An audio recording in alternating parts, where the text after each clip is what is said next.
2021 as a year and its energy, and we have to start talking about the numerology of this year before we even get into the astrology. Because the numerology is the pepper to the salt on your dinner table. Numerology is a study of numbers and their mystical, astrological meaning, spiritual meaning, their energies, their vibrations. Now, another warning, I do want to get into what Joka experienced during this particular year. I'm not publishing it to my YouTube channel. Now, 2021 is a 5-year full of big changes and huge exodynamics.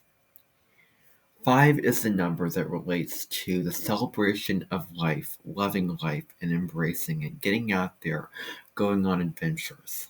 But it's also the energy of 2 words, drama and no dull moments. A lot can happen in a 5-year. Chaos, changes, turbulence, all kinds of things. 2021 is an unstable year where the key is to try to make certain systems resilient and to understand that emotional scars are not the only scar in the scar book. That it doesn't always have to be physical, but how can you get past the obstacles and things thrown at you during the 2021 energy?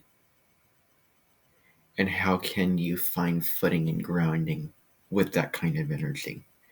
It's a warm, almost stuffy and intoxicated, hot energy. And it is waxing. It's very difficult to sleep. It's not the most comfortable and settled and easy of energies. It's wild where the temperatures can raise up and get warmer. Things just feel warmer. Things just feel more heated up. And there could be more arguments and stuff like that in 5 years. This year marked the first year of the decade of ones in the 2020s after a horrific year of COVID and isolation. And so this was a year when people started to get out and about more, started to expand more socially, started to talk with more people, connect with more people.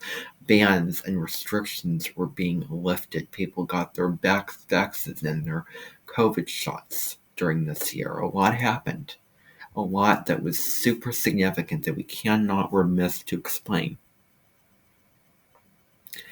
This year is a year where you can define yourself in new ways and you could express yourself in various new ways, or you could, or you couldn't, based off of your circumstances.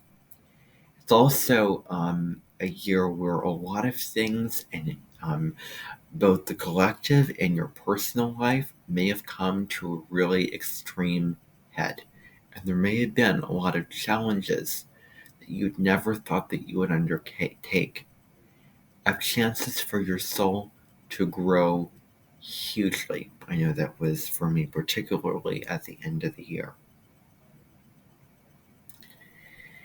And how you define yourself was keys going with the whole entire year.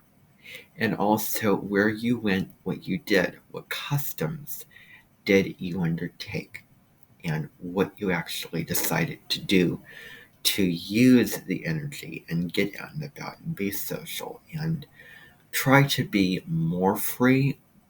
But there was limitations, huge limitations in that year, in its energy and the astrology, which I'll talk about today.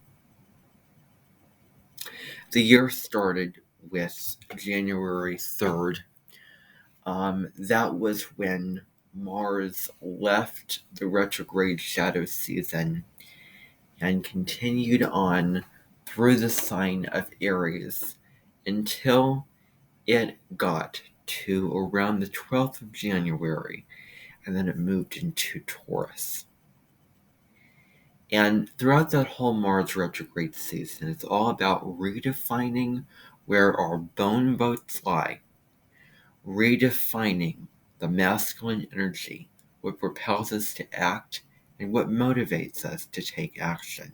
That's what it was about.